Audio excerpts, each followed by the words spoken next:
कृष्णाय वासुदेवाय हरे परमात्मने प्रणतक्लेशनाशाय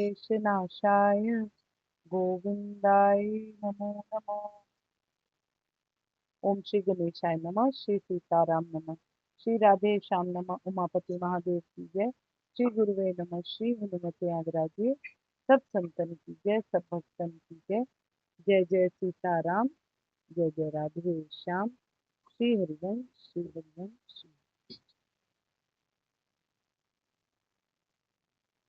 हरे कृष्ण, हरे कृष्ण, कृष्ण कृष्ण हरे हरे, हरे राम, राम राम हरे।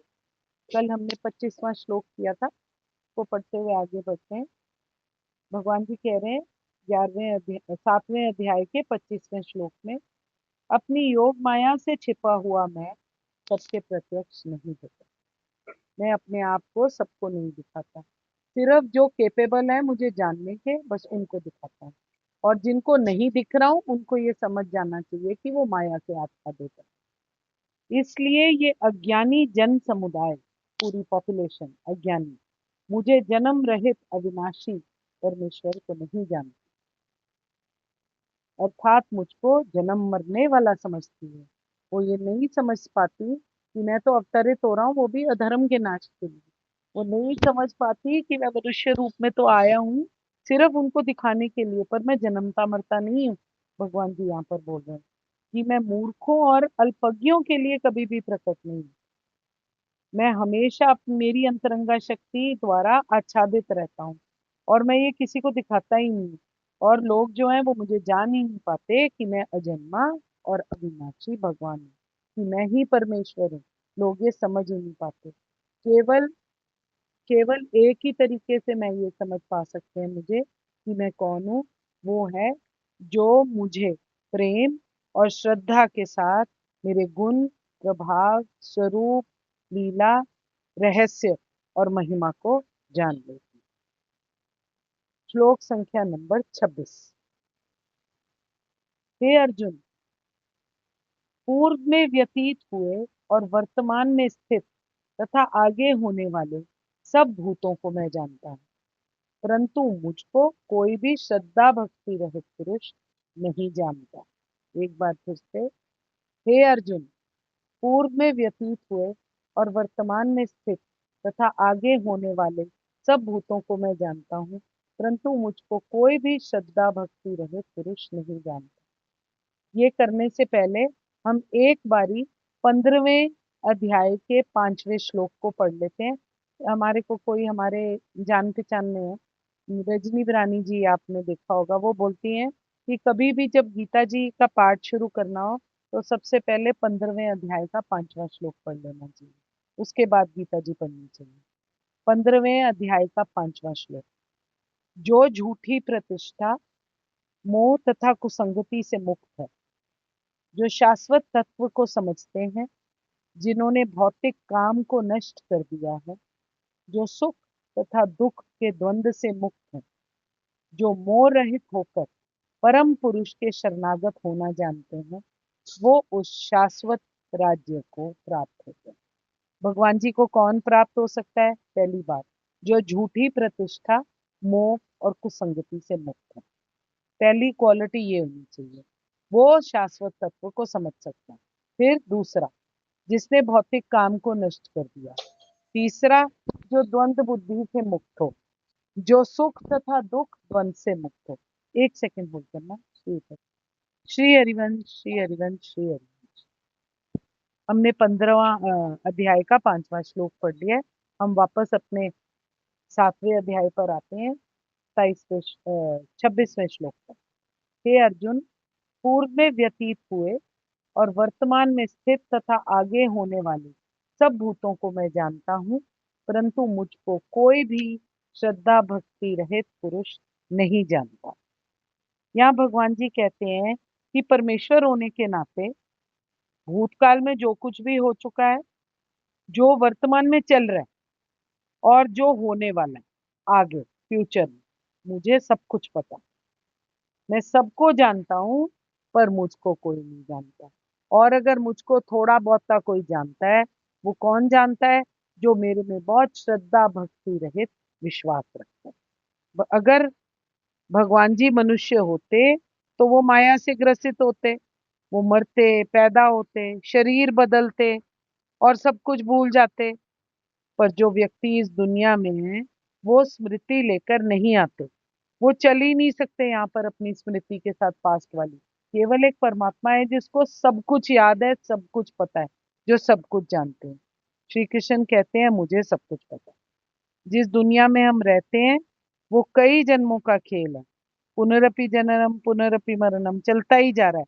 भगवान जी अर्जुन से कहते हैं कि मुझको तो सब कुछ पता है कि सब कुछ क्या हो रहा है, और पर जो मुझ में श्रद्धा भक्ति रहित जो पुरुष हैं, जो मेरे में विश्वास नहीं रखते, जिनका अधूरा अटूट विश्वास है, अटूट विश्वास क्या, जो मेरे में इंटरेस्टेड ही नहीं है, भगवान जी बेसिकली यहाँ पर ये बोल रहे हैं, वो मुझे नहीं जान सकते। क्या हो रहा है, क्या होगा, वो केवल श्री कृष्ण को पता है। अज्ञानी पुरुष को कोई भी नॉलेज भगवान के रिगार्डिंग नहीं है। केवल भक्ति पूजा, भक्ति केवल पूजा पाठ करना या कोई शास्त्र पढ़ लेना वो नियम नहीं है। निष्काम कर्म के प्रति समर्पित हुए बिना पूरे मन से जब तक हमारी कमिटमेंट नहीं होती तो श्री कृष्ण कहते हैं कि हम अज्ञानी हैं। अज्ञानी को पार करने के लिए हमको निष्काम कर्म करने पड़ेंगे और पूरी अपनी 100% कमिटमेंट के साथ उनको करना पड़ेगा। अगर जरा सा भी उसमें भूल चूक हो जाएगी या कुछ हो जाएगा तो हम उसके केपेबल नहीं हैं। देवता, मनुष्य, पशु, कीट, पतंग आदि जितने भी चराचर प्राणी हैं, भगवान जी कह रहे हैं वो सब अब से पूर्व अनंत कल्प कल्पतरों से किन किन योनियों में किस किस प्रकार की लाइव्स लीड करते हुए कैसे उत्पन्न हुए, क्या क्या उनके साथ हुआ, क्या क्या उनके साथ हो रहा है और क्या क्या उनके साथ होगा, वर्तमान कल्प में कौन कहाँ किस योनि में किस प्रकार उत्पन्न होकर क्या क्या कर रहा था, भविष्य में कौन कहाँ पर होगा, किस प्रकार रहेंगे, मुझे ये सब कुछ पता है। कितनी इजीली भगवान जी ने बोल दिया कि मेरे को ये सब कुछ पता है कि आसपास क्या हो रहा है। कोई अगर इमेजिन करे, थोड़े वर्सेस पहले भगवान जी ने बोला था कि मैं अनेक ब्रह्मांडों को रचाता हूँ, अनेक सृष्टियां मेरे अंदर हैं। अब यहाँ भगवान जी बोल रहे हैं 84 लाख योनियों में कोई कहाँ कैसे भटक रहा है, उनका सब कच्चा चिट्ठा किसको पता है, मुझे पता। भगवान जी के लिए भूत, भविष्य और वर्तमान काल का कोई भेद नहीं है। वो अखंड ज्ञान स्वरूप है, सदा सर्वदा प्रत्यक्ष है।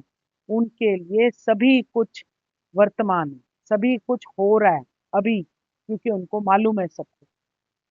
तीसरे श्लोक में इसी अध्याय के अंदर भगवान जी ने कहा था कोई एक आधा ऐसा बिरला मनुष्य होगा जो मुझे तत्व से जान सकता है,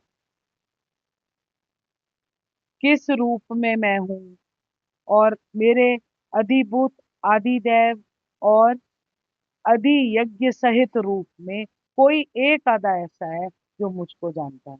आगे श्री भगवान जी बताते हैं कि अनन्य भक्ति के द्वारा मनुष्य मुझको तत्व से जान सकता है, वो मुझे देख सकता है और मुझ में प्रवेश भी कर सकता है। इसकी सिर्फ दो चीजें हैं जो भगवान जी कह रहे हैं जरूर, श्रद्धा और भक्ति। ये दोनों मुझे चाहिए, सिर्फ तभी मैं आपको क्या कहते हैं रूबरू आपके साथ हो सकता हूँ। जो साधारण मूड मनुष्य है उसको भगवान जी के बारे में कुछ भी नहीं पता। वो सिर्फ एक ऊपरी लेवल पर भगवान जी की अगर पाठ पूजा भी कर रहा है तो केवल एक भौतिक फायदे के लिए ऊपरी लेवल पर कर रहा है। श्रद्धा भक्ति रहित जो पुरुष हैं, जो राग द्वेष जनित द्वंद मोह को अपनाए बैठा रहता है, वो परमात्मा को जानने की कोशिश भी करता है तो उनको जान नहीं सकता। केवल राग द्वेष रहित भक्तजन भगवान जी को जान सकते हैं। श्री कृष्ण का एक दिव्य शरीर है, वो अनश्वर है। केवल श्रद्धा भक्ति से जनित इंसान उनको जान सकता है। श्लोक संख्या नंबर 27। हे भरतवंशी अर्जुन, संसार में इच्छा और द्वेष से उत्पन्न सुख दुख आदि द्वंद रूप मोह से संपूर्ण प्राणी अत्यंत अज्ञता को प्राप्त हो रहे। एक बार फिर से। हे भरतवंशी अर्जुन, संसार में इच्छा और द्वेष से उत्पन्न सुख दुख आदि द्वंद रूप मोह से संपूर्ण प्राणी अत्यंत अज्ञानता को प्राप्त हो गए। भगवान जी यहाँ क्या कह रहे हैं, कह रहे हैं कि क्या रीजन है कि कोई परमात्मा की रियलिटी को पूर्ण रूप से नहीं जानता। इसकी दो रीजन है, हम इच्छाओं से और द्वेष से भरे। ईश्वर को हृदय में हम स्थान ही नहीं दे पाते क्योंकि हमारे को मोह ने बांध रखा है। कभी किसी चीज के साथ मोह, कभी चर कभी अचर, कभी प्राणी कभी जीव कभी कुछ, हर चीज ने हमको बांध रखा है। अपनी भौतिक इच्छाओं से हम परे ही नहीं हट पाते, इसीलिए हम अज्ञानी बने रहते हैं। और हम किसी से द्वेष जब करते हैं, किसी से प्यार कर बैठते हैं, किसी का बुरा चाहते हैं, झगड़ा करते हैं, ये हमारी नेचुरल फितरत है। किसी के लिए हम लूटे जाते हैं, तो हम ये ऐसा क्यों करते हैं? क्योंकि हम एक अज्ञानी हैं। और जो ज्ञानवान होता है वो ऐसे कभी नहीं करता। हम इस खेल का हिस्सा है और इससे हम बच नहीं सकते। क्या हम दुनिया को, ईश्वर को समझते हैं? क्या हम इन सब से बाहर निकल सकते हैं? कुछ भी हो सकता है अगर हम अपने इच्छा और द्वेष को खत्म करके हम अज्ञान के पार हटें, तो हम ये सब कुछ समझ सकते हैं, नहीं तो नहीं। वो कह रहे हैं कि मूढ़ता के पीछे छुड़ाने के लिए हमारे को कई जन्म लग जाते हैं, हम फिर भी मूढ़ बने रहते हैं, द्वंद और मोह में ऐसे फंसे रहते हैं। सोचते हैं कि हमको गुरु मंत्र तो मिल गया है और अब हम पार पा सकते हैं। पर बात यह है कि हमारे अंदर से द्वंद और मोह और द्वेष कभी नहीं मिटता। हम परमेश्वर के अधीन रहने के लिए बने, पर हम समझते ही नहीं है। हम किसके अधीन रहते हैं? मोह के अधीन। शुद्ध ज्ञान से कोसों दूर है, माया के हर समय वशीभूत है, और इसीलिए हम ईश्वर को नहीं समझते। जय जय सीताराम, जय जय राधे श्याम। इस माया, इच्छा, घृणा, जिसने हम, जो हमारी लाइफ में द्वंद रूप में प्रकट होती है, इससे क्या हम कभी बच सकते हैं? अगर हम परमेश्वर से तदाकार होना चाहते हैं और भगवान के रूप में श्री कृष्ण को अपनाना चाहते हैं, तो हमको शुद्ध भक्त बनना पड़ेगा और मोहग्रस्त जीवन से दूर रखना पड़ेगा। कृष्णाय वासुदेवाय, हरे परमात्मने, प्रणतक्लेश नाशाय, गोविंदाय नमो नमः। हरे कृष्णा। मैं आपके हृदय प्रेम प्रभु को नमस्कार करती हूँ। अगर मुझसे कुछ भूल त्रुटि हो तो कृपया मुझे क्षमा करें। जय जय श्री राम, जय जय राधे श्याम।